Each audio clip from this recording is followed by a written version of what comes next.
think are always really excited to get these types of events started. Keegan and our vice captains put us in a position to succeed. You know, they did everything that was asked of them, and I had extreme confidence in what this team could do, and that's due to our captain. I think they did an amazing job. Keegan did an amazing job, and I mean, Bethpage Black turned from battleground to circus, and somehow Scottie Scheffler ended up at the center of it all. Europe's win was only half the story. The real shock came after the trophy was lifted, when golf's #1 grabbed the mic and dropped a confession no one saw coming. What did Scheffler admit, and why did it leave golf rattled? Stick around to find out. My emotions yesterday afternoon when the matches ended, I think it's hard to put into words how much it hurts to lose all 4 matches, to have the trust of my captain and my teammates to go out there and play all 4 matches and lose all 4. From the moment the first ball was struck, the energy at Bethpage Black was less golf gallery and more college football tailgate gone wrong. Friday and Saturday were loud, sure, but by the time Europe started pulling away, that raucous energy tipped straight into toxic.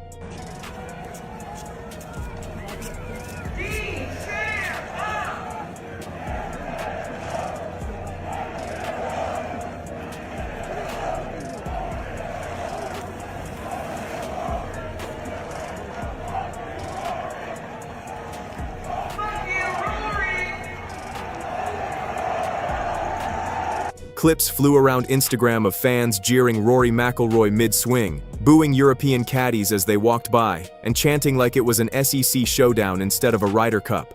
Saturday afternoon's 4-ball session became the boiling point. Sky Sports cameras picked up one particularly nasty chant that spread like wildfire online, instantly framing the mood as hostile rather than passionate.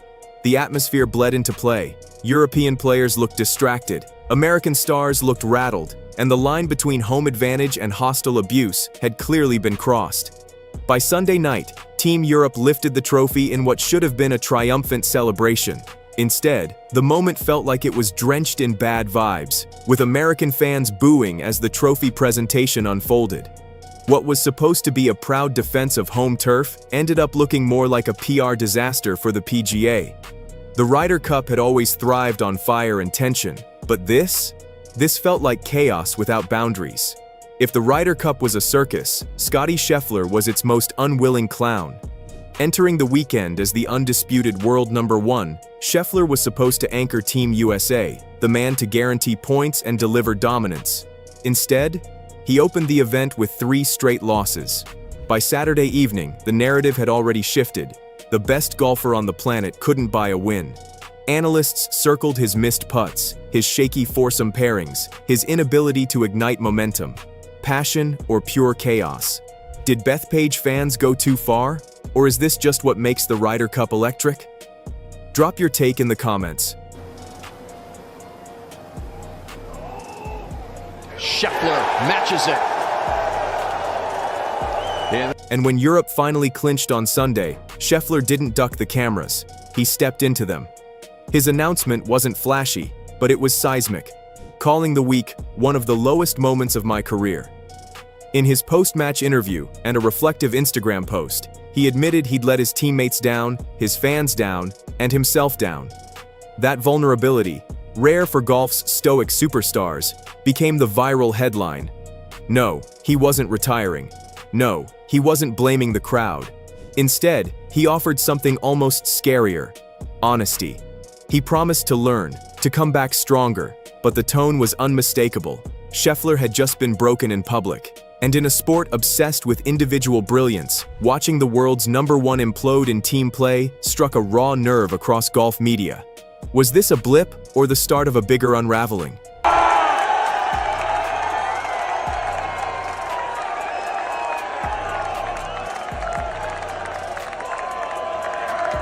If Saturday was ugly, one single clip turned it into an international scandal.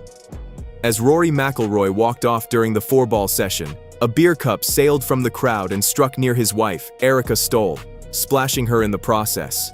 The video spread instantly. You can see McIlroy stop, turn, and visibly check if she was okay. In that moment, golf's genteel image was shattered. This wasn't banter, it was assault by alcohol, caught in 4K.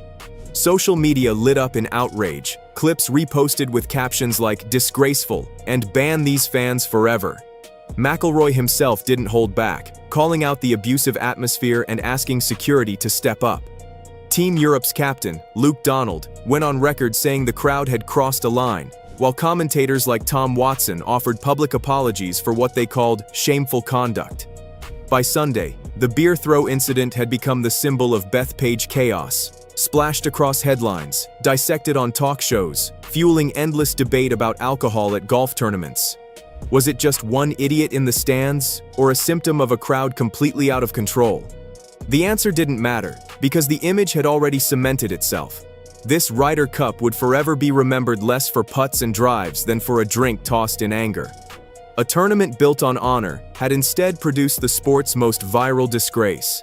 As if jeers and flying drinks weren't enough, Saturday afternoon delivered the most surreal twist. Players and caddies jawing at each other like it was a boxing weigh-in. Bryson DeChambeau found himself toe-to-toe with Justin Rose and Tommy Fleetwood, flanked by their caddies, in a heated argument that cameras captured in excruciating detail. It started on the 15th hole, when crowd noise and frustration boiled over. DeChambeau, visibly irritated, exchanged words with Rose, while Fleetwood's caddy got in close enough to make the whole thing look like a schoolyard standoff. Fans circled in, cell phones out, and within minutes the clips were bouncing across X and Instagram.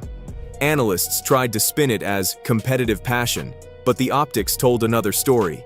Team USA unraveling under pressure, Europe standing their ground with icy composure.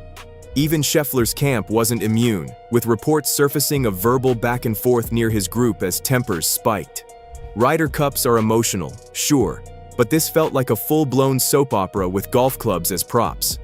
By Sunday morning, the confrontation was already a meme. Screenshots captioned with, "Tell me you're American without telling me," flooded feeds, and golf Twitter had a field day mocking DeChambeau's temper.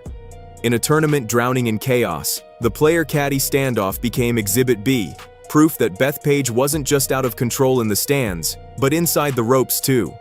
Respect to Scottie for keeping it real. But do you see this as a blip, or the start of a bigger unraveling for golf's number one? Subscribe and weigh in below. When Europe hoisted the trophy, the chaos didn't stop. It metastasized. Media outlets churned out op-eds faster than highlights. Ban the drunks. Reform security. Embarrassment on US soil. The Guardian blasted the fan conduct. Golf 365 ran a scathing recap of the worst moments. And on American cable, talking heads debated whether crowd mics should have been cut as though this was a congressional hearing instead of a golf broadcast. Social media only threw gas on the fire. Video threads dissected the beer toss frame by frame, memes ridiculed US fans, and influencers called for lifetime bans.